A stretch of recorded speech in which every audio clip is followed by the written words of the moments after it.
Agosto. Olá a todos e todas, meus queridos e queridas. Mãe Flávia Pinto aqui em mais um quadro do nosso Mãe Flávia Pode. Acho que esse é o 5º episódio, né, Dando? É isso, minha mãe. 5º episódio. Maravilha!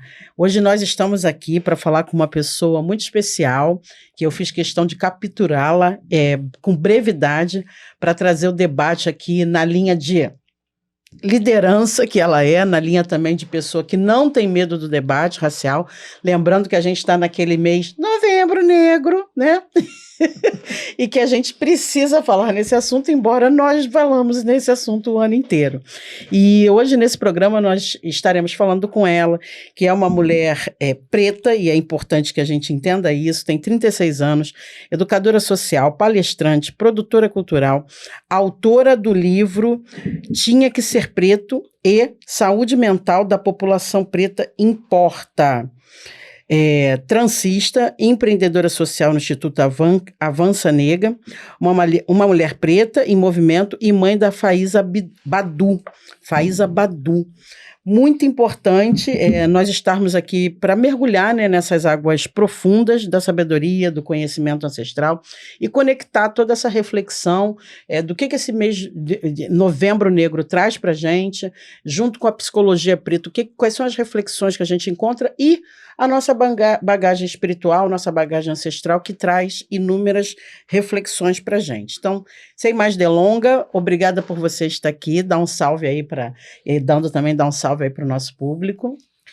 Eu que agradeço de estar aqui, porque o que acontece? Já tinha recebido alguns convites de podcast, mas pela minha correria eu não estava conseguindo, e já consegui abrir nos caminhos com Mãe Flávia.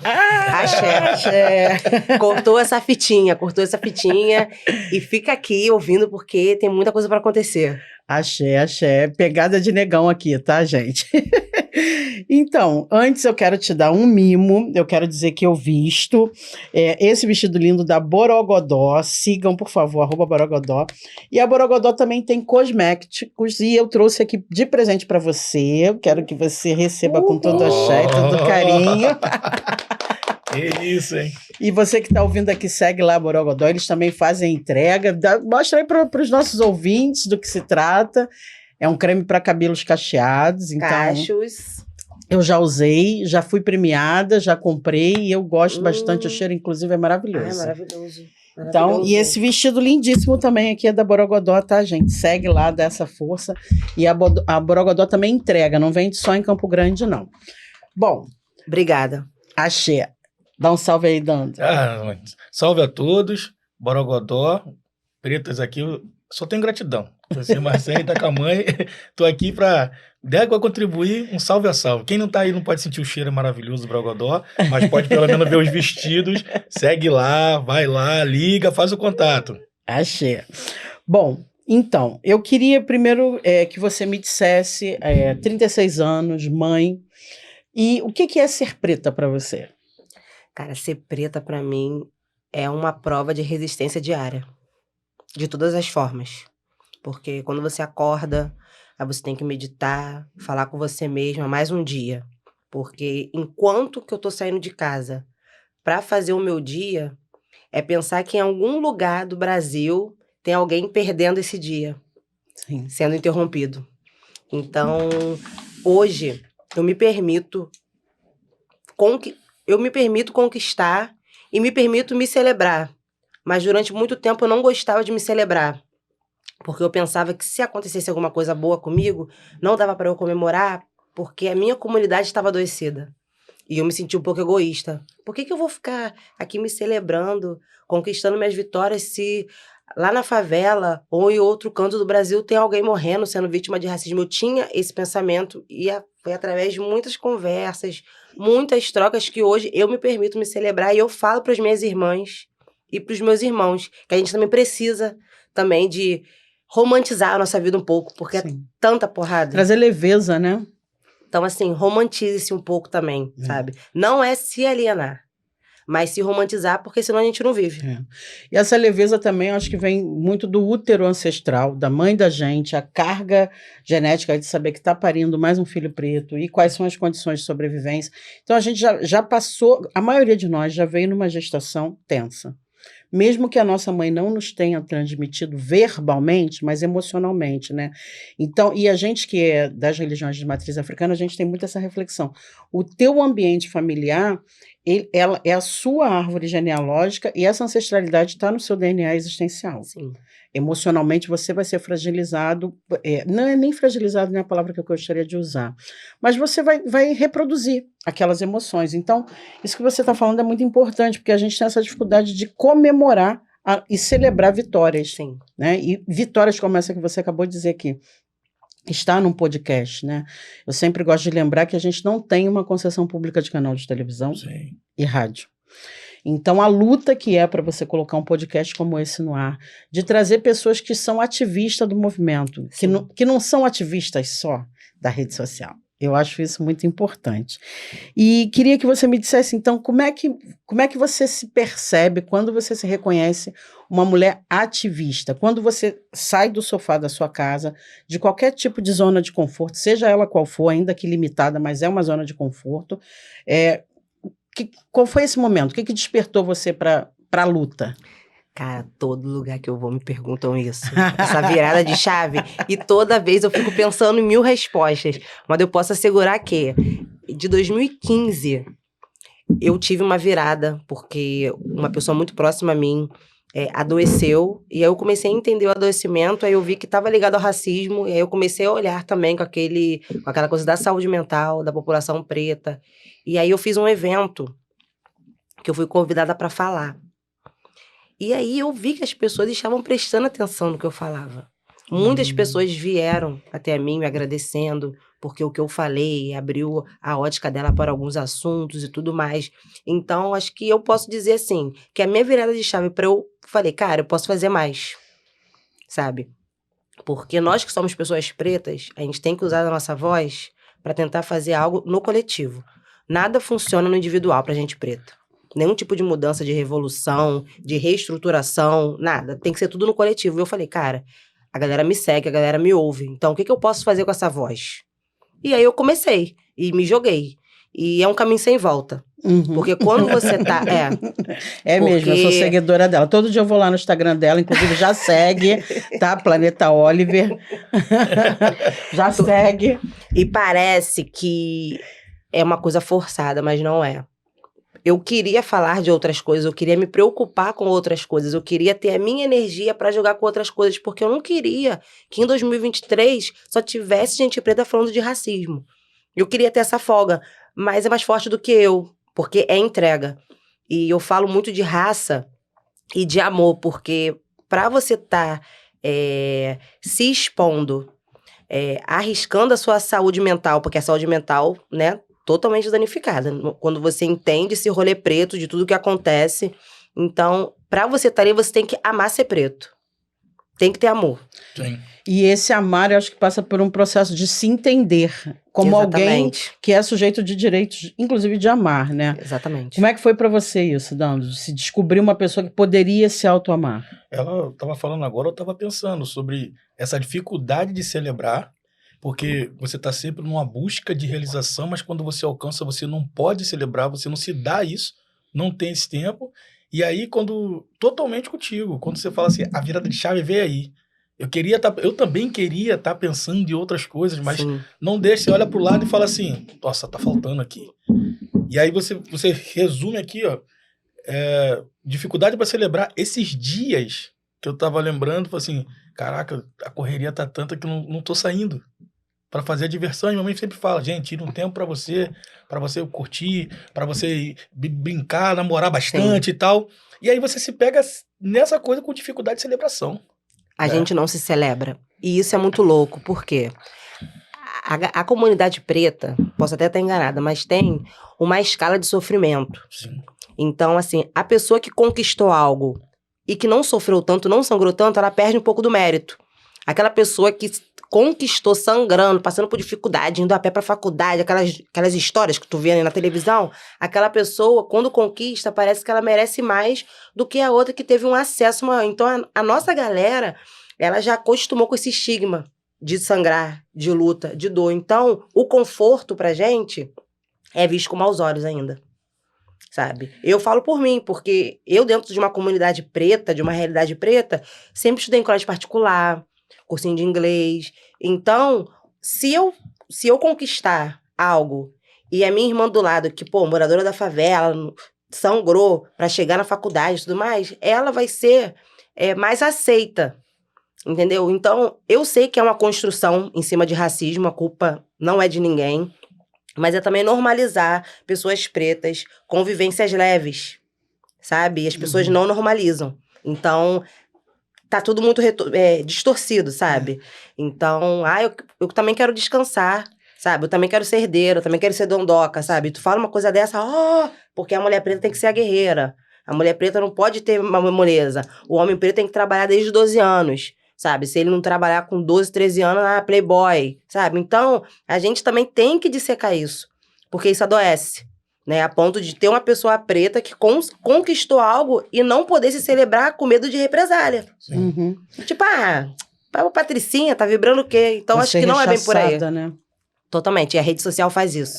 Muito. A rede social faz isso. A rede social é uma mentira, né? Inclusive, eu vou entrar nesse assunto com você sobre a saúde mental e emocional da população preta, mas exatamente por isso que eu falei, por mais que tenha uma zona de conforto, ainda que seja limitada, que às vezes é o quê? Só o direito de ter ido para um colégio particular.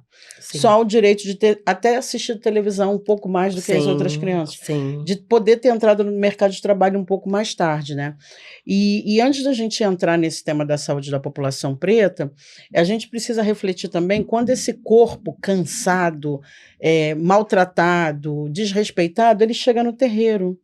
E como é que o médium está preparado espiritualmente para receber, para atender, né? Será que é visível as cicatrizes emocionais de um corpo preto? É um corpo preto, ela vai carregar a cicatriz, porque em algum momento da história, essa pessoa não foi bem vista, essa pessoa não foi aceita. O corpo dela, ao chegar naquele lugar, e às vezes até um posto de gasolina, tá? Até um posto de gasolina. Esses dias eu esperando o mototáxi e aí veio um menino negro para me buscar. Quando ele parou com a motinha dele, estava no subúrbio, então no subúrbio as pessoas não usam capacete, vocês sabem disso, né? Enfim. E aí, quando ele parou, foi uma atenção no posto de gasolina. Eu falei, nossa, eu ainda escolhi um posto de gasolina para chamar o mototáxi e essa atenção. Então, assim, até trabalhando, né, a pessoa passa por isso. Então, eu acho que é uma reflexão também de nós, médiuns de Umbanda, de pessoas de Candomblé, de entender como é que a gente está lidando espiritualmente com o adoecimento emocional dessas pessoas, né? E se a gente percebe isso, né? Inclusive as pessoas negras e não negras, principalmente, que estão dentro de terreiro. Mas queria te provocar um pouquinho a falar dessa questão da psicologia preta. Como é que você trilhou o caminho da psicologia? O que a psicologia chamou em você de atenção para essa pegada da psicologia preta? O que você entende como psicologia preta? Cara, a psicologia preta, ela chega em mim em 2017, que foi quando eu fundei o Instituto Avança Negra, que é um instituto preto de saúde mental da população preta, porque um ano antes eu perdi uma amiga, vítima de suicídio, uma mulher preta, por 30 anos na época, e aí eu comecei a entender. Também eu falei, cara, a gente é muito ferrado, né? Aí tu começa a olhar em volta, a depressão, a ansiedade. Aí você começa a entender o mecanismo, né? Que faz aquilo passar de geração e geração e geração. E aí eu me debrucei. Porque eu vi que a saúde mental da nossa comunidade, ela não é uma demanda só da psicologia. Ela é saúde pública.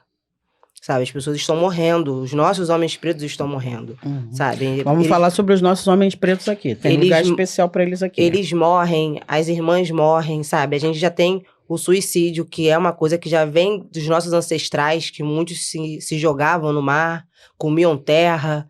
Então, a saúde mental da população preta, durante muito tempo, e eu me arrisco a dizer até hoje, ainda é negligenciada. Você pergunta para uma mulher ou para um homem se faz terapia, ainda é algo muito distante. O consultório de terapia, psicologia, é muito distante da nossa comunidade. Então, é por isso que eu fiz o Avança Negra, para aproximar e mostrar que na periferia e a população preta tem que ter esse acesso também, sabe? Que a terapia ela não é algo só para a galera branca. E a psicologia preta é uma psicologia que é pensada para gente. É uma psicologia para a gente se curar. Não tem como você se curar dentro de um padrão eurocêntrico para cuidar de você, sabe? Sem pensar nas suas subjetividades, sem pensar no racismo que te atravessa, sabe? Sem te olhar como humano. Porque eu escuto vários relatos de gente preta que foi para terapia e a própria psicóloga ou psicólogo chegar na pessoa e falar, mas foi bem assim? Você não tá exagerando? Então, isso é muito desumano. Ou seja, você entra ruim e sai pior. Então, a psicologia preta, ela é um movimento vital. Terapia pra gente preta é vital. Ela é vital. Não pode ser mais opção. Porque a gente tá sucumbindo. Veio a pandemia aí, gente. A gente viu o índice que tava todo mundo adoecido. E era muita gente que tinha ansiedade e depressão e descobriu na pandemia. Por quê? Porque ninguém vai pra terapia. Sim. E aí, dentro de casa, você vai ter que lidar com esses bichos papões, né? Exatamente. E assim, eu gosto de explicar a psicologia preta de uma maneira bem mãe... mãe falando para mãe.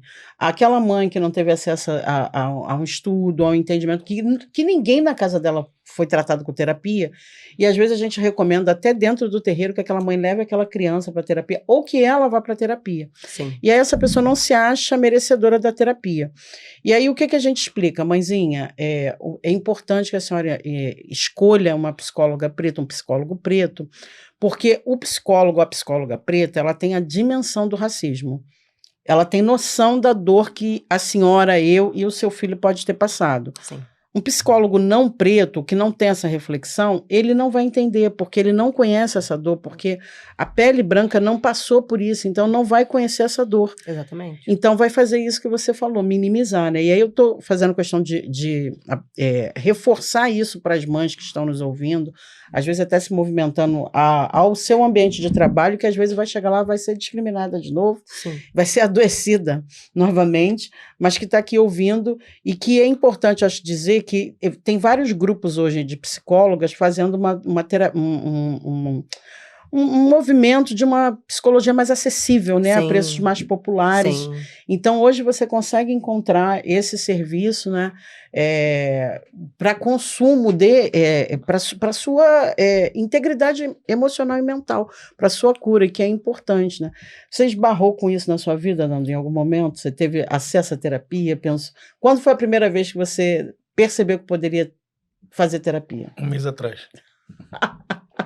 É sobre. 1 mês atrás. É sobre isso. E aí você começa a ter um resgate. Aí tem esse problema que você comenta, que é quando você vai para um profissional que não sabe da sua realidade, né? Aí te passa um filme que você vai na delegacia fazer uma denúncia. E foi assim que aconteceu? Exatamente. Aí você vai no nutricionista e fala assim, ó, toma alcaparras. E nós, eu falo assim, Não palpável. então, isso não tá no hortifruti perto da minha casa. E aí você fala, não, tudo bem, é normal, isso aqui. E daqui a pouco você tá no conflito, quando você... Aí você chega justamente o que a mãe tá falando, relutando. Que é isso? Aí você senta e começa e fala assim, caraca, eu sou doente. É tanto obstáculo que você desiste. E te falo mais, vou abrir até um parêntese para falar da mãe Flávia. Não é todo psicólogo preto que é racializado. Sim. Então, assim, tem uma galera da clínica que não quer se racializar, porque quando você racializa, gente, é entender que você vai perder dinheiro. Vai mudar o público. Vai perder dinheiro. Quem é que tá nos consultórios de terapia? Não é a galera branca. Então, por isso que eu bato palma e eu bato nessa tecla mesmo de psicologia preta. Porque você vestir bandeira de psicologia preta, no momento que a gente tá, você tá agindo muito mais pelo amor, pela questão de mudança, né, do nosso quadro, do que pelo valor financeiro. E de entendeu? Compromisso ancestral. Exatamente. Né? É chamado. É chamado. Foi o que você falou, né, no início da sua apresentação. Não tem como fazer nada para as pessoas pretas sem ser em grupo. Então, inconscientemente, a nossa ancestralidade, ela funciona de uma maneira acolhedora, cuidadora. Por que nós não conhecíamos a fome? Porque nós sempre dividimos comida. Por que ninguém morava na rua, né, no continente africano? Porque nós dividíamos moradia. Sim. Tanto é que a gente reproduz o que é a favela, puxadinho daqui, puxadinho dali. E ninguém vai para a rua, todo mundo está acolhido. Só tem esse espaço, então é ele que nós vamos dividir. Sim. Só tem essa caneca de água, então é ela que nós vamos dividir. Só tem esse pratinho de amendoim, é ele que nós vamos dividir. Sim. Né? Então, esse princípio do psicólogo, da psicóloga, que vai tentar compreender que tem uma psicologia preta, que tem um outro olhar que é mais ligado à nossa filosofia existencial ancestral, que vem do Egito Antigo, que vem de Maat, que vem de Ifá, que vem de toda a nossa forma de pensar o mundo, né? Sim. Porque nós sempre pensamos o mundo, nós somos os primeiros povos da humanidade. Então, nós sempre nos relacionamos com cosmogonias, com mitologias, né? E nesse princípio filosófico, ético, moral, a gente sempre cuidou um do outro. Então, quando essa pessoa vai cuidar desse povo, botar um consultório na favela, como já está rolando, né? As primeiras vezes que eu soube disso, eu falei, gente, imagina se eu, uma criança de mãe assassinada, pai assassinado, se tivesse um consultório de psicologia. Pois é. Talvez, quem sabe, a minha avó teria me levado. Talvez não, mas só em pensar que poderia ser possível, que diferença aquilo não teria feito. Então, isso é muito importante, porque um dos motivos, quando eu comecei a fazer psicologia e parei no meio do caminho, eu falei, cara, eu vou virar psicóloga para ajudar essa galera, porque eu quero psicólogo para todo mundo, eu não quero ver mais gente doente, sabe? Sim. Por causa da mente, porque vai adoecendo tudo até a morte, infelizmente, sabe? Então, é o básico. Só que as pessoas ainda não caíram a ficha que saúde mental é o básico, sabe? A gente cuida por dentro, a gente faz o check-up por dentro, mas só procura psicólogo quando já tá de um jeito que não tem como não ter. É o último caso. Você quer ver outro ponto? O índice de alcoolismo em mães, né? Em homens e em mães. Cada vez maior o número de mulheres alcoolizadas, drogatizadas, que não era um perfil representativo na camada de usuários de drogas e álcool, e agora por quê? Um adoecimento emocional. No meu livro Levanta a Favela eu falo sobre isso, que a pessoa vai chegando naquele lugar ali, ela já não tem mais para onde ir, ela não tem um recurso terapêutico, então ela vai para as drogas, porque tá fácil, tá ali na esquina. Acessível, né? É barato, é popular e tá ali. Tá ali, né? o tempo todo. E se você não tiver dinheiro, chega na sua mão. O tempo todo. Esses dias eu fui na favela e entrei na farmácia e a boca estava na porta da favela, a boca de fumo. Sim. E aí o remédio que eu queria não tinha. Então a menina foi procurar. E aí eu fiquei olhando a farmácia vazia e a boca lotada. Vendendo tudo. 8 horas da manhã. Sim. 8 horas da manhã. E, como favelada, eu não me assusto com isso, mas eu não moro mais na favela. Então, naquele momento, eu estava ali, porque fui visitar um parente, então eu estava ali naquela situação. E aí eu falei assim, gente, as pessoas estão arrumadas para ir para o trabalho. Não era dia de semana de segunda-feira, não. Que aí a galera pernoitou no domingão, não era isso, era dia de semana. Então a galera indo trabalhar, não tinha ninguém com cara de pernoitado, tal, não sei o quê. E fila, eu tô falando sério, fila mesmo, né? Então são assuntos muito delicados que a gente precisa tratar. E quero aproveitar aqui, convidar vocês que estão ouvindo esse papo sobre ancestralidade, sobre a importância de você entender como é que é uma prática religiosa que é curadora também, a gente vai falar sobre isso. Lembrar que amanhã, dia 22, é o último dia para você se inscrever no curso de teologia de Umbanda, pela Umbanda EAD, ministrado pelo meu amigo, irmão, querido, que eu não canso de dizer que ele é um querido, Alexandre Comino, uma possibilidade de você estudar 100% online, de você entender um pouco mais dessa estrutura umbandista, que foi o que me curou. Eu sempre digo, o que me curou de mãe e pai assassinados foi a Umbanda, porque eu ia pro terreiro e o seu Tranca-Rua conversava comigo. Eles foram meu psicólogo. Sim. Dona Maria Padilha, Dona Sete Saia, seu Boiadeiro, Vó Cambinda, foram essas entidades que trouxeram cura. Mãe Flávia, o que eles falavam com você dentro do terreiro? Eu não sei. Eu tinha 10 anos, então de verdade eu não sei. Eu sei que eles sempre me chamavam toda semana e conversavam comigo. Então foi uma terapia. Sim. Porque eu não cresci revoltada, não fui para as drogas, então eu entendo como processo de cura. E para isso que a gente tem que estudar um pouco mais nessa religiosidade tão sagrada. Então, você não perca tempo aí agora, a gente vai deixar o link aqui. Curso de Teologia de Umbanda, amanhã é o último dia para sua inscrição, amanhã dia 22, se inscreve, é uma forma de você estudar totalmente online e você vai ter acesso a uma forma mais estruturada de curso de Umbanda. E detalhe, é uma pós-graduação, tá, gente? Somente a Umbanda EAD oferece isso. Então, você tem uma qualificação de pós-graduação, eu acho isso muito importante, porque Sim. O teólogo que vai para a igreja, ele tem uma pós-graduação e a gente não tem, né? E aí, voltando aqui, vamos falar um pouquinho de tokenismo. Vamos embora, adoro! Que bicho papão é esse? Essa mulher é arretada, tá, gente? Ela é do Dendê. Se ela é, eu não sei, mas eu tô dizendo que é. Diga, o que é isso? Tokenismo. Inclusive, eu até escrevi um artigo para o Correio Brasiliense sobre, Axé. porque tokenismo é o que... É aquele famoso disfarce aqui no Brasil, né? É você ter uma falsa representatividade, sabe? É você pegar um negro e aquele negro se torna todos, sabe? É um termo que foi lá na década de 50, Martin Luther King cunhou lá nos Estados Unidos e tudo mais, porque ele viu que existia uma falsa ajuda para a população preta. E qual é a diferença de lá aqui para o Brasil? Nenhuma. Então, é você pegar uma foto, por exemplo, de uma empresa famosa, aí você faz aquela foto, né, que todo mundo branco, coloca o quê? Um preto, um indígena, um PCD, uma gay. Aí aqueles caras ali viram o quê? Viram o token. E aqui no Brasil, tem essa carência de ser o negro único, né? Do cara achar legal ser o negro único dos espaços onde ele tá. Ser o famoso token, de você entrar num restaurante super caro e ser o único preto. De você ter o seu grupo lá de escola e tudo mais, sempre ser o único preto como token, porque token significa símbolo. Então, aquele preto que tá ali, ele vai representar toda uma raça, né? Hoje a gente vê vários artistas, né, que são tokens para falar que aquele espaço não é racista e vai lá e chama sempre os mesmos, que não vem ao caso. Mas é sempre os mesmos falando a mesma coisa. E aí, representatividade importa. Que é uma frase que virou super, né? Um jargão super famoso, todo mundo usa. Mas será que importa? Porque representação é você estar ali representando um grupo, tanto de gay, tanto de negro. Mas e o poder de decisão? E o poder político? Não tem. Então, a representatividade, ela importa até que momento? Óbvio, a minha filha ligar a televisão e ver uma pessoa pretinha igual ela, que bom, eu não tive isso, né? A gente não teve essa geração. Não. Mas até que ponto aquilo ali vai suprir o que realmente a gente precisa? Sabe? Você pega uma pessoa preta, bota na tua equipe, da tua empresa, aquela pessoa preta não vai ter lugar de fala.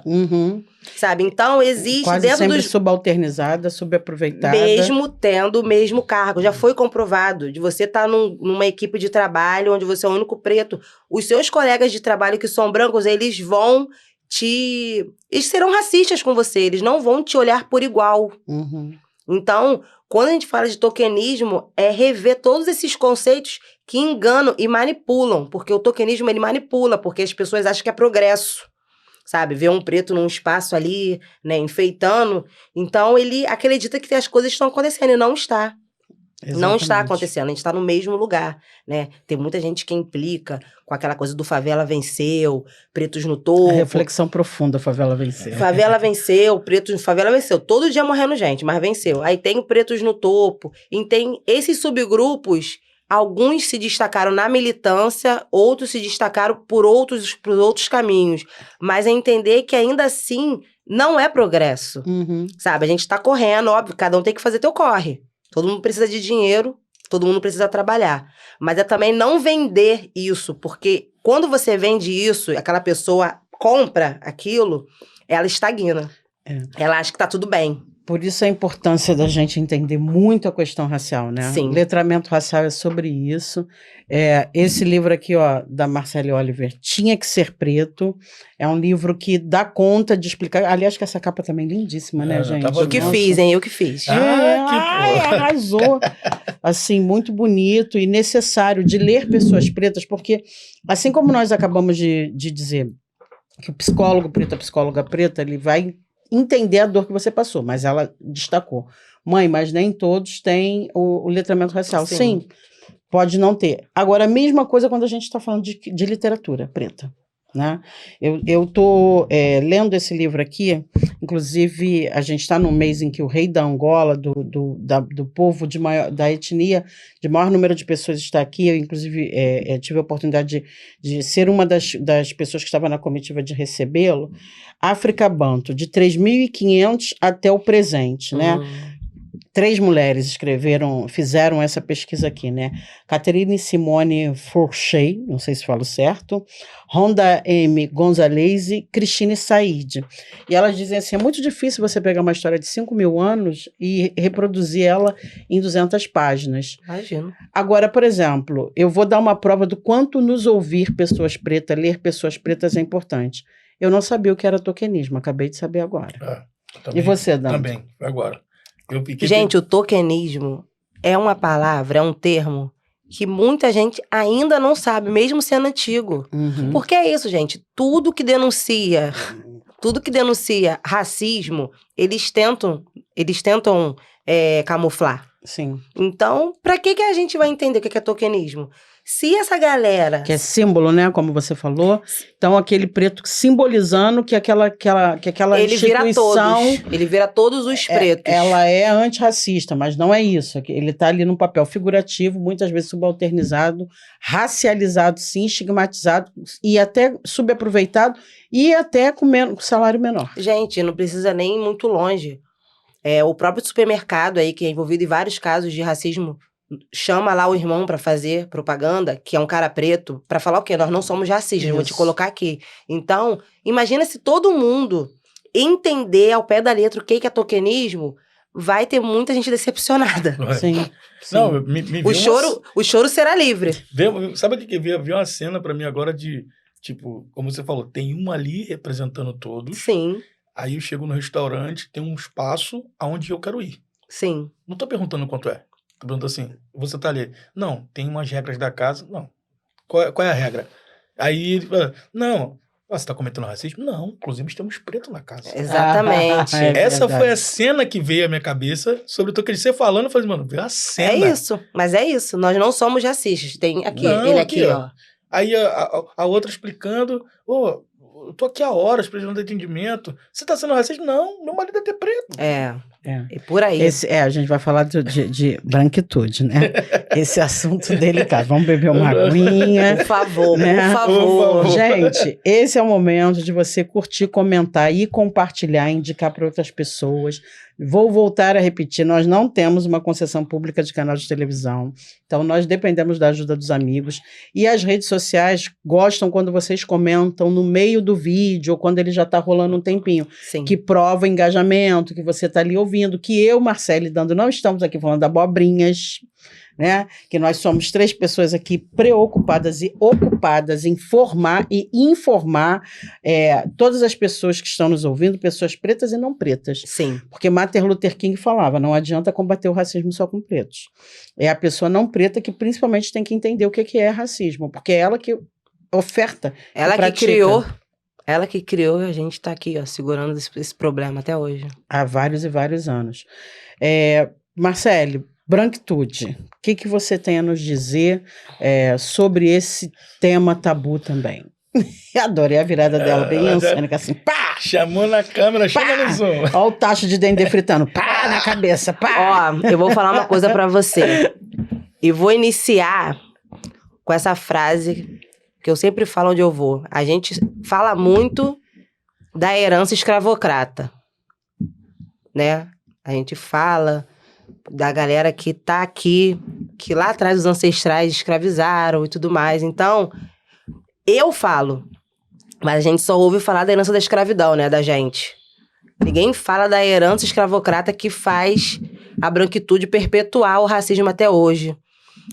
E eu quero deixar também um parêntese, que a branquitude, gente, não é você ouvinte, não é coleguinha branco que tá ali. A branquitude é um sistema de opressão. Isso. Não é José, não é Júnior, não é Paulo, é um sistema de opressão. E se você é uma pessoa não negra, se sentir em algum momento ofendido, reveja. E aqui no Brasil, infelizmente, está acontecendo muitos problemas, como sempre aconteceu, mas assim, eu tô falando da minha geração. Que a branquitude, ela tem um problema de bom senso, vergonha na cara e, principalmente, não reconhecer seus privilégios. Porque quando a branquitude entender o privilégio dela e usar isso ao favor da luta, já que muitos se dizem antirracistas, né? Eu acho que se todo mundo que fala que é antirracista branco fosse mesmo, o racismo já tinha acabado. Começando por aí, né? Então, o problema da branquitude é não reconhecer o privilégio, sabe? Querer protagonismo em cima das nossas pautas, sabe? A gente não precisa disso. Quer fazer algo pelo movimento preto? Eduque os seus, porque os brancos se ouvem, os brancos se escutam, os brancos se defendem. Então, você não precisa ir pra frente de manifestação, não precisa botar blusinha, ecobag com frases de efeito. O que a gente precisa é que vocês reconheçam o lugar de vocês, reconheçam que vocês fazem parte de um câncer social. E, novamente, eu falo, eduque os seus. Porque quando você educa os seus, você já está fazendo uma coisa muito grande que você não tem ideia. Porém, é aquilo. O que você quer? Você quer aparecer ou você quer melhorar? Né? Então, a minha maior bronca que eu tenho com esse movimento é isso. É não reconhecer-se, né, como um problema, porque você quer magoar uma pessoa branca, é você tirar aquela aura de bondade da branquitude, né? A branquitude odeia ser chamada de racista, sabe? A branquitude odeia não estar naquele lugar de salvação. Ser adjetivada negativamente. Quando ela tá naquele lugar não positivo, acabou pra ela. Então, precisa sim de uma autocrítica, de um pouco de bom senso, um pouco também de empatia, né? Porque é isso, é empatia. Quando você tá dentro de um espaço, dentro de um local, onde você vê uma minoria sofrendo, que é a comunidade preta, né? Que sofre racismo diariamente, e você tá ali fazendo mais por você do que pelo movimento, que é o que acontece. Sim, e muito, infelizmente. É o que acontece. Então, eu particularmente tenho muitas críticas, mas também não julgo quem pensa diferente de mim. Mas essa coisa do aliado, eu acho que isso, sabe, ainda pode ser que daqui a 2 anos possa ter mudado minha opinião. Mas ainda assim é algo que eu não consigo assimilar com bons olhos, né? Mas também essa sou eu, né? Eu não posso obrigar ninguém, né?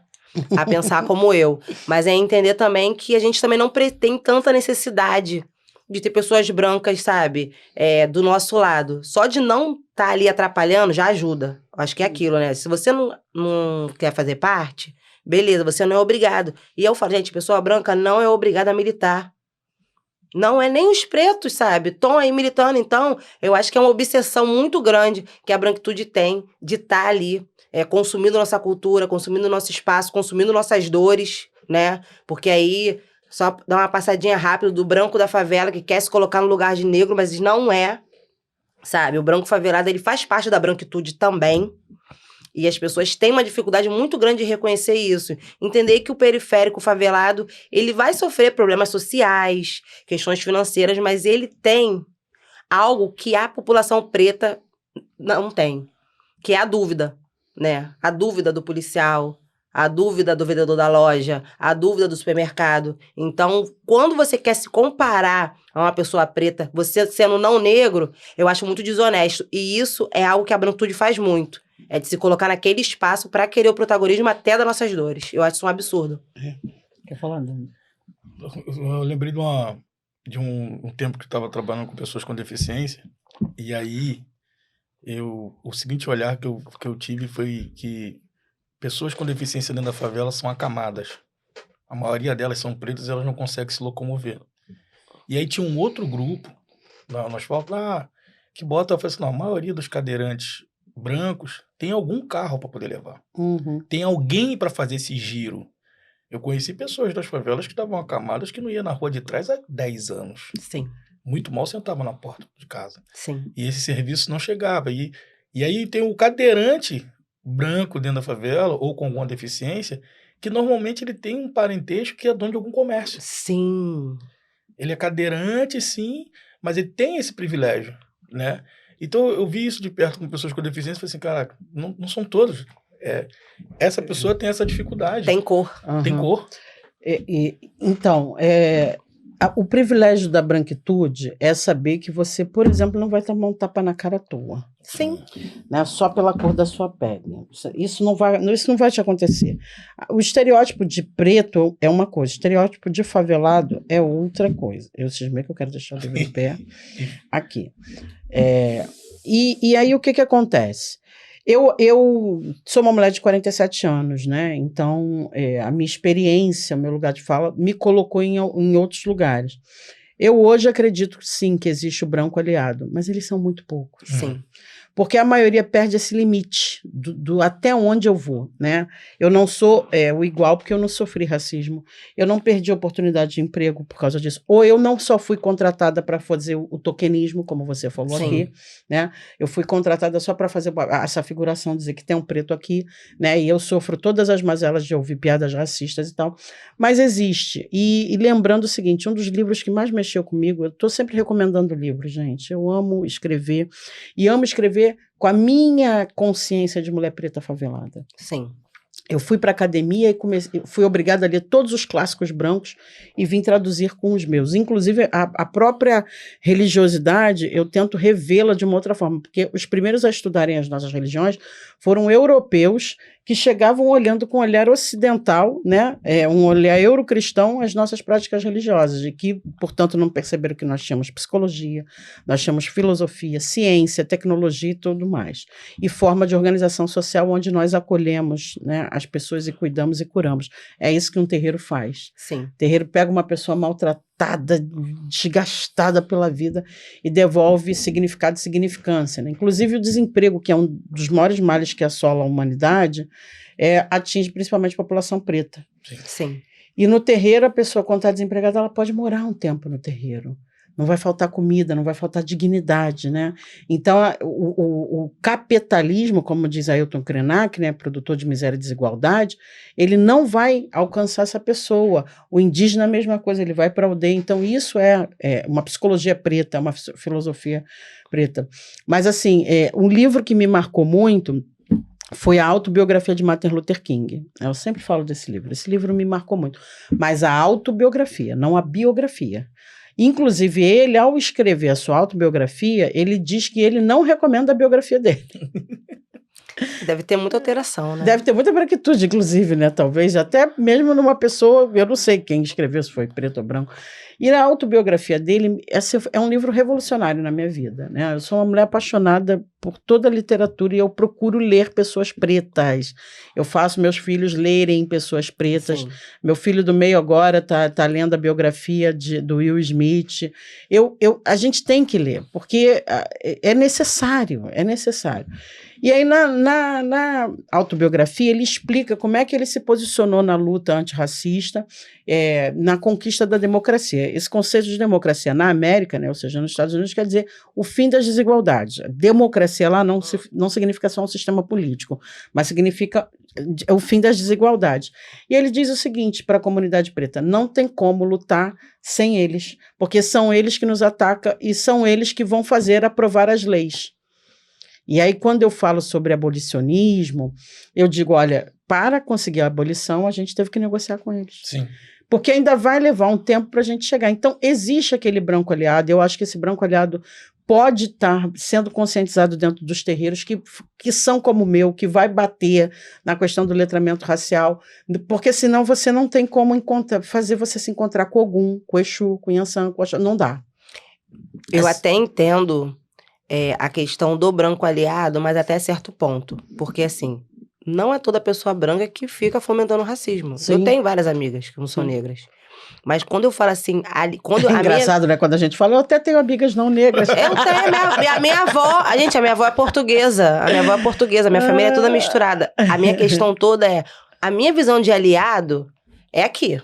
Uhum. Tá comigo. Então, por mais que aquela pessoa branca esteja ali com a gente, como tem várias pessoas, ainda assim, não tá no mesmo barco. É isso que eu quero dizer. Sim. Lembra aquele vídeo que viralizou do Porto, todo mundo jogando cadeira? Sim.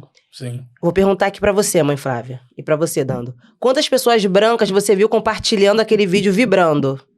Você também. Quantas pessoas brancas vocês viram compartilhando aquele vídeo dos brancos tomando cadeirada? Eu não Cadê os aliados pra vibrar? Então, assim, eles não gostam de vê-los nesse lugar. Por mais que esteja com a gente, é isso que eu tô falando. Eu acredito que tem gente que vai somar. Porque, realmente, a gente tá refém, né, desse sistema. A gente tá no Brasil. Sim. Mas é entender que, ainda assim, não tá 100%. Entendeu? Porque eu não vi um antirracista em desconstrução compartilhando aquele vídeo dos brancos tomando cadeirada. Até hoje, hein? Estamos em novembro, hein? Já tem alguns meses. Então, são nesses pequenos detalhes que você vê qual é o lugar que a gente tá e qual é o lugar que eles estão. E assim, não sou segregacionista. Até porque já é segregado desde que nasceu. Pode, tá? Sim, e é o que eu falo. Não é uma questão de segregação, porque o Brasil já é segregado. Já a gente é segregado, que não sabe. Exatamente. A gente que não sabe. Mas é entender que eu não tenho mais esses ideais, sabe? Essa utopia. E tá tudo bem, porque cada um é cada um. Sim. Sabe? Eu não vou ficar exigindo algo daquela pessoa, sabe? A pessoa tem que estar ali e ponto. Sem ficar o tempo todo provando que não é, sabe? Quanto mais você fala que é, menos você é. Sim. E ainda, isso aqui é um debate, né? Como vocês podem ver. Essa questão da pessoa não negra é para ser debatida incansavelmente. E que, inclusive, eu quero lembrar que Martin Luther King morreu por causa disso. A questão dele com Malcolm X é isso, porque ele não queria, ele queria os brancos na luta e Malcolm X achava que não. Mas eu sou uma mulher liderança de um terreiro. E eu sei que o combate, eu tenho que ir lá na casa do outro, lá na mente do outro, através de um podcast desse. Sim. Porque eu tenho inúmeras pessoas que leram o meu livro Levanta a Favela e falaram, nossa, eu só entendi que eu era racista quando eu li o seu livro. E de verdade, porque é um lugar de conforto, a pessoa não parou para pensar. Sim. O que é privilégio? Privilégio é você saber que você disputar uma vaga com qualquer um de nós três aqui, você não for preto, você tem mais chance. E aí quero entrar no debate agora do colorismo, quero te provocar um pouquinho essa relação colorismo com a saúde mental da população preta. Ainda pegando esse gancho do trabalho. Veja bem, se nós três aqui estivermos disputando com uma pessoa menos preta do que eu, ela será ou ele o possível contratado. Sim. Depois vem eu, depois Marcele, por último dando. E aí não vamos entrar gênero, quero falar só de cor. Sim. Então, o colorismo, ele é uma política, né, que faz com que as pessoas mais pigmentadas, digamos assim, elas sofram mais racismo. Sim. E as pessoas com a pele mais clara tenham mais acesso. E eu falo acesso porque eu não gosto de falar que é privilégio. Sim. Porque não é. Não é. De verdade. Mas ela tem mais acesso, ela consegue transitar, ela tem uma passibilidade. Se ela fizer uma escova, ela passa, o famoso passa batido. E na saúde mental, isso não vai ser muito diferente. Por quê? Porque pigmentocracia, quanto mais preto, mais racismo. Automaticamente, você vai ter, talvez, uma ansiedade, uma depressão mais do que uma pessoa que tem a pele mais clara, que transita, né? Então, aquela pessoa de pele mais clara, ela não vai ter depressão e ansiedade? Vai. Mas talvez seja até por outros caminhos, não diretamente para o racismo, porque não chega. Porque aqui no Brasil, você é sociólogo, Horaci Nogueira, né? Que cunhou o racismo de marca e o racismo de origem, né? E eu gosto muito de falar disso porque tem o famoso negrômetro agora. Sim, tem. E o Horaci Nogueira, ele fala que o racismo do Brasil é um racismo de marca, é um racismo de pele, independente quem é o seu pai, quem é a sua mãe. E nos Estados Unidos, não. Nos Estados Unidos é um racismo de origem, da sua ascendência. Então, aqui no Brasil, por mais que você tenha um pai negro ou uma mãe negra, ser negro é a forma que você é enxergada, sabe? Viver negro é a forma que você é vista. Mesmo que tenha, né, o pai ou a mãe negro. Então, tem esse problema das pessoas também reconhecer esse lugar, sabe? De saber que uma pessoa retinta, ela vai ser mais alvejada, gente. Ponto. Não tem o que discutir. Eu acho que o principal ponto do colorismo e o que causa esses debates são as pessoas que estão naquele lugar de ter a pele mais clara, não reconhecer e querer se igualar, né, a vivência de um cara preto retinto ou de uma mulher preta retinta, sabe? Ela não é menos negra. Esse que é o ponto. Porque eu sei que ninguém mais quer ter a sua negritude invalidada. Porque todo mundo agora quer ser preto, né? Agora é maneirinho. Mas aí é entender esse lugar. Porque eu acho que é o ponto principal, sabe? As pessoas hoje têm aquela vontade de estar no centro dali, até do sofrimento, né? Como eu falei anteriormente. Então, quando eu vejo uma pessoa que não é retinta discutindo, cara, com uma mulher preta ou com um homem preto que é retinto, eu acho total desrespeito. Porque o colorismo, ele não veio para dividir, ele veio para posicionar. E aquela pessoa que tem a pele mais clara, o que ela pode fazer pela gente? Que a gente sabe que tem mais acesso. Até eu tenho mais acesso. sabe? Porque eu tô lá e cá, mas eu sei que até eu tenho mais acesso. Sim. Então, não é um problema estar nesse lugar. Só que tem pessoas ainda que acham que é problema porque quer estar naquela centralização da negritude e ponto e acabou. Quer falar, Dando? Quero falar desse assunto dentro do terreiro. Sabe o que me veio a lembrança de a estrutura dentro dos empregos, né? Quando uma vaga, dependendo da empresa, é de setor importante, as pessoas escolhem quem pede para indicar. Sim. Ele vira pro lado da mesa e fala, você não tem um colega para trazer, uma amiga e tal? Que normalmente a maioria deles são brancos. Agora, quando a vaga de emprego é auxiliar de serviços gerais, a portaria, aí ele vai lá na famosa tia e fala, você tem alguém para trazer? E aí, o que eu sempre... minha fala sempre é, eu ainda chego no banco e ainda consigo olhar e ver a mesma cena. Você sabe quem é o gerente, você sabe quem está limpando o chão. Uhum. Nítido. Pela cor, né? Pelo colorismo. Pelo colorismo. Você sabe que é... E aí, quando você encontra uma pretona, um negão te atendendo, a gerente, você chega daquele ânimo. Aí, dá aquele ufa, aquele, né? caramba, não, vamos lá. O que é e tal. Mas, na maioria das vezes, alguns meses atrás, eu estava na agência abrindo uma conta e tal, e aí tinha umas 5 mulheres aguardando para poder abrir a conta que iriam trabalhar. Já tinham passado pelo processo de seleção, era só chegar lá e abrir a conta. Sim. Você tinha que ver, mano. Você tinha que ver. A mulher levantava da cadeira, ia pra lá, ia pra cá, ia pra lá, ia pra cá. E elas se segurando assim, dava pra ver assim, eu não posso arrumar um barraco porque é meu emprego. Sim. Eu tenho que aguardar com paciência. Aí elas vinham. Eu não posso responder a essa opressão. Eu não posso responder a essa opressão, Isso que é obrigado. triste. E elas falavam assim, olha lá, ela não sei o que e tal. E aí eu fui, eu abri e falei, você pode ajudar as meninas ali? Elas estavam na minha frente, estão um tempão esperando.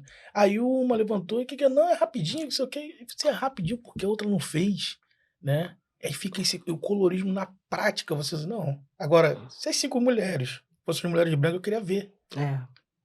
Para falar assim, aconteceu a mesma coisa. Exatamente. Aconteceu a mesma coisa.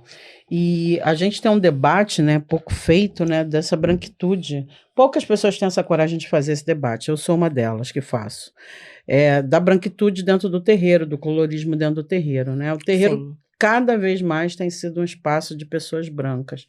Por quê? Porque a economia da ritualística do terreiro não está na mão das pessoas pretas. Eu desafio você aí no Mercadão de Madureira e chegar nos lojistas, não nos trabalhadores. Como é que fala a pessoa que trabalha na loja, gente? Vendedores, né? Não nos vendedores. Os donos. Nos donos. E quando eu fiz a pesquisa de mapeamento de terreiro, a gente chegou nisso. Inclusive, a maioria eram evangélicos. Então, veja bem, eu estou falando de economia para chegar nessa questão da branquitude dentro do terreiro e do colorismo dentro do terreiro.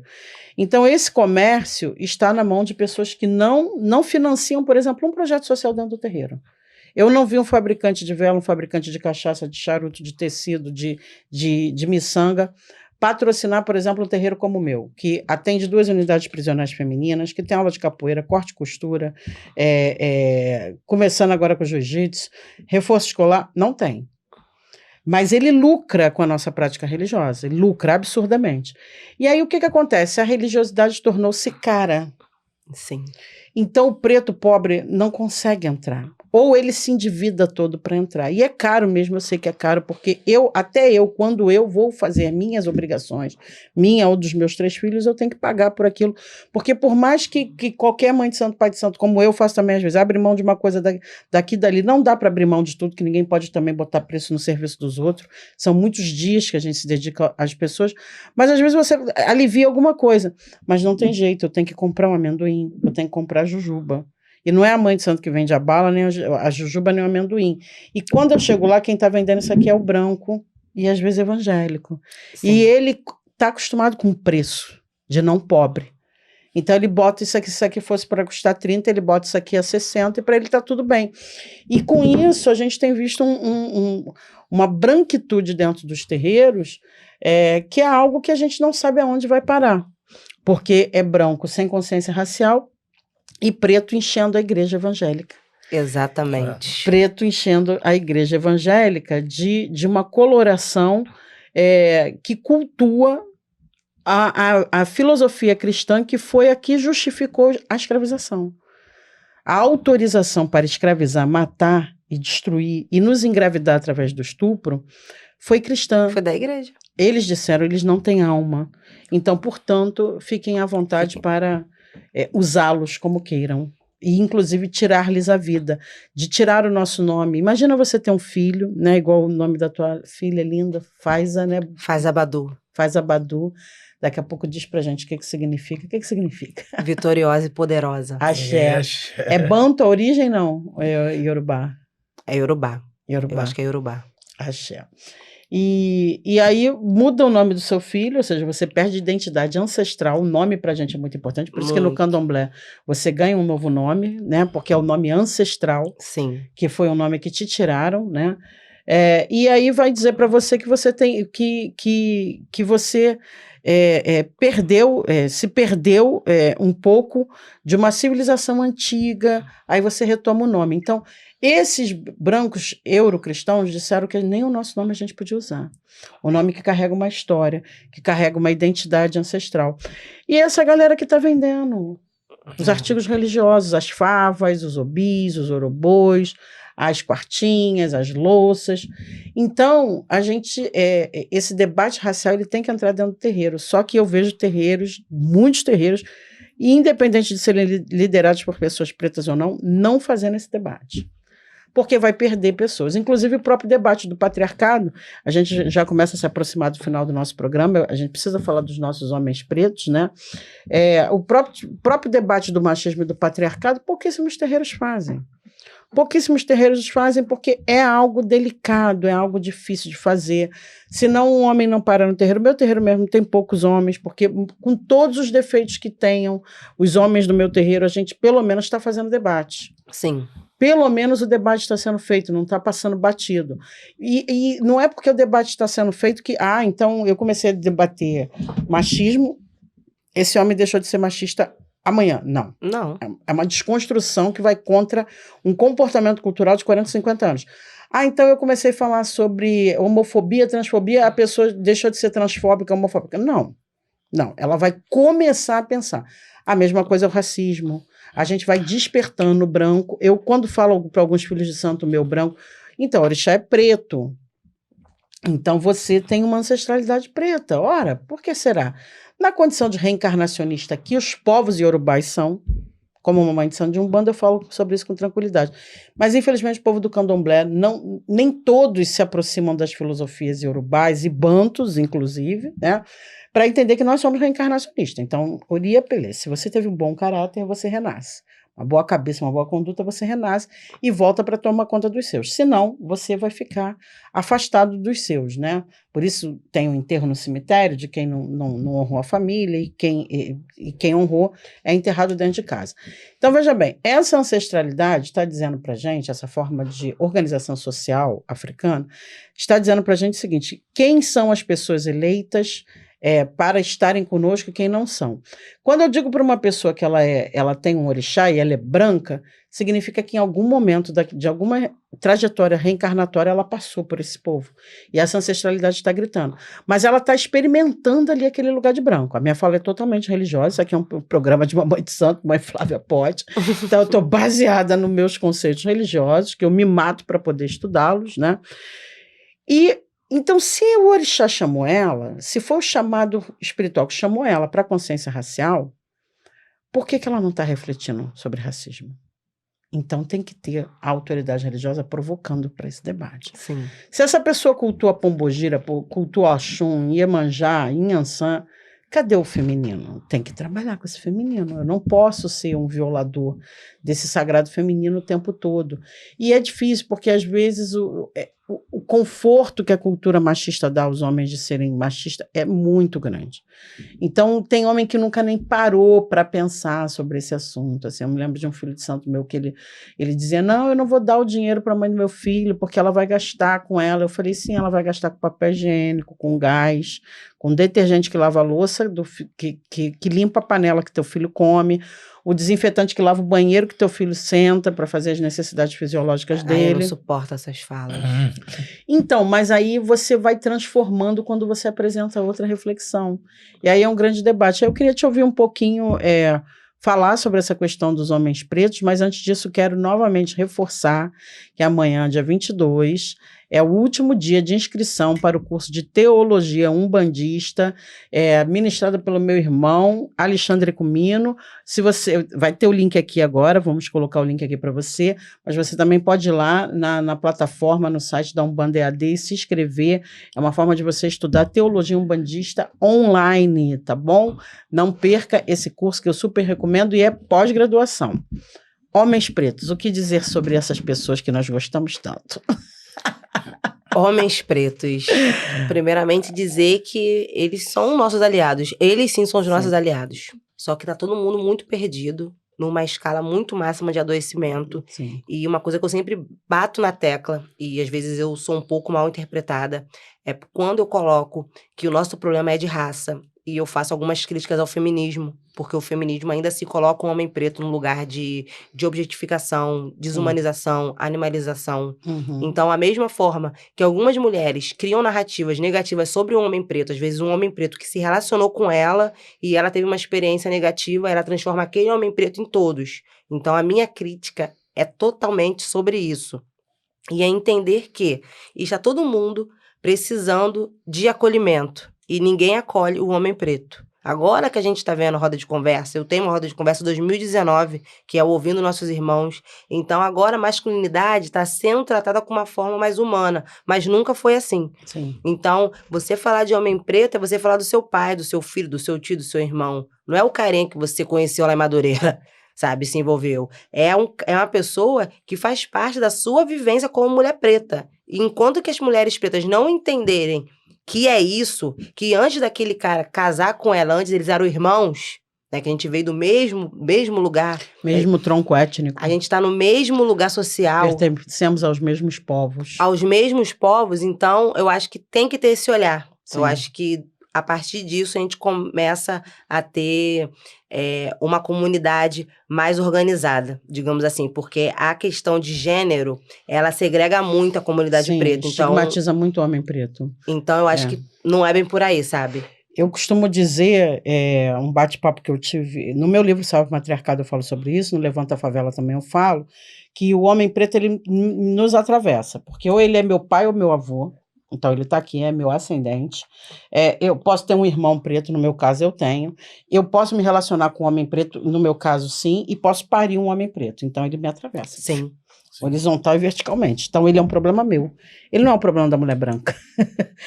Por mais que, muitas vezes, esse homem vai se deleitar no colo da branca e, em algum momento, ele vai passar por uma relação racializada, onde a branca vai subalternizar aquele corpo preto, porque vai entender que aquele homem tem que ser capacho. Né? Mas até isso é um processo de desconstrução. Mas, na medida que a gente entende que são esses homens que mais morrem no Brasil, os que mais se matam. Os que mais se matam, os que mais são presos, eu estou dentro de unidade prisional, é importante que a gente entenda que tem que chegar essa reflexão neles. Sim. Inúmeros homens, quando chegam no meu terreiro, ou para frequentar, ou para se tornarem filhos, nunca ouviram um debate racial, nunca ouviram falar sobre a questão das mulheres. E é muito tranquilo ir embora do meu terreiro e não ter que ouvir uma mãe de São de Chata falando. É muito tranquilo, porque ele pode ir para outro lugar, que ele não é obrigado a ouvir isso. Que, inclusive, ele vai ser empoderado nesse lugar de o macho alfa. Né? Mas a gente tem que vir com uma lembrança, você pertence a um povo, você faz parte de mim, eu faço parte de você, na nossa cultura você não bate em mulher, você não grita com mulher. Essa integração, né? Tem que se integrar. É muito triste, essa semana a gente teve um episódio de um homem gritando com uma mulher dentro do terreiro, foi horrível, porque é um costume tão forte que eles levantam a voz, mesmo com um homem que não bate, que não é da natureza, mas gritando, e a gente tem que chamar e explicar. Não, você não pode se expressar dessa forma e tal. Mas a cultura disse que ele podia. Mas no momento que você vai dentro de uma aldeia africana, de uma aldeia indígena preservada, porque nem todas são mais, tem muita influência eurocristã, você não vai ver um homem falando assim com uma mulher. Então esse homem se esqueceu que ele vem de uma outra filosofia. Se perdeu. A Abdias de Nascimento falava que a grande artimanha da branquitude é alienar o preto, sabe? E deu certo. Deu certo. Dá muito certo. Uhum. Exatamente. Bom, então a gente está chegando ao final desse programa. Ah, não! É tanto trabalho gravar um programa desse, vocês não têm ideia. Verdade. Tá? Para chegar aqui, a gente ficar 1 horinha com vocês. E eu tenho gostado muito do retorno que vocês têm dado. Quem não comentou, não curtiu, por favor, comenta, curte, compartilha. Ouve no Spotify, ouve no YouTube, por favor. Deixa comentário lá no Instagram, indica para outras pessoas, porque é muito importante. Sigam Planeta Oliver. Por favor, nós temos essa mulher aqui super atualizada com as questões raciais. Às vezes está acontecendo uns borogodó, nome da loja, com a questão racial. Eu falo, gente, eu estava trancada no terreiro 3 dias, não sei o que está acontecendo. Vou lá no Instagram dela, eu falo, eu vou me informar. Né? Então, porque eu sei que você vai estar lá dando, pá, tacando pedra, e é isso, porque eu também sou uma mulher da pedrada, eu sou uma mulher polêmica. Sim. Mãe Flávia Pinto é ame-me ou deixe-me, né? Esse lugar de mais ou menos eu não vou ocupar. Eu vou mudar minhas reflexões, porque tudo que cresce se transforma. Então, para crescer, a gente precisa se transformar. Mas eu não vou deixar de falar com a severidade que é necessária quando eu estou tratando de assuntos graves. E racismo é coisa grave. Racismo mata. Então, leia o livro dessa mulher. Sigam a Borogodó, que me veste hoje e que trouxe esse presentinho aqui. Querido, para nossa convidada, Marcele Oliver.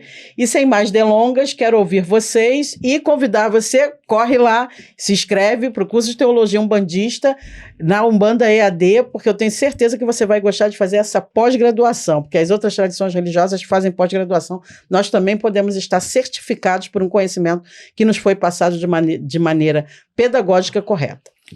Vamos embora. Já deu todos os recados, não pode perder, tem que curtir.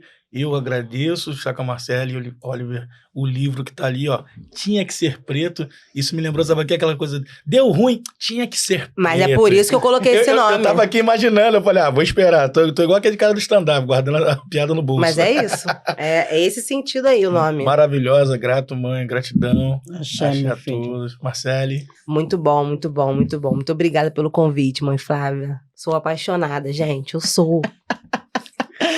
Obrigada, negona, que Ogum te traga em bons caminhos e te leve em bons caminhos, e que Oiá seja um ar puro a respirar, a ser respirado pelo teu corpo, pelo teu ará, que ela traga as brisas leves, que ela traga o oxigênio da renovação e da força para a gente se manter em pé na luta.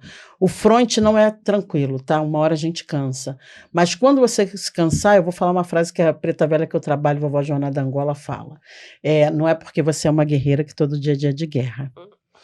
Até a guerreira mais forte um dia para descansar, dormir. Então, recolha-se junto aos seus ancestrais nos momentos que você entender que é preciso parar para rebobinar. Porque ninguém fica no fronte tomando bala de canhão o tempo todo. Então, saiba também o momento de dizer não. Sim, a Marcele pode ficar offline um pouco e ela pode se revigorar junto aos seus ancestrais, se adubar energeticamente e voltar para o fronte ainda mais forte, tá bom? Continue, obrigada pela sua existência, obrigada por parir a Faiza. Faz Abdu. Faz Abadu.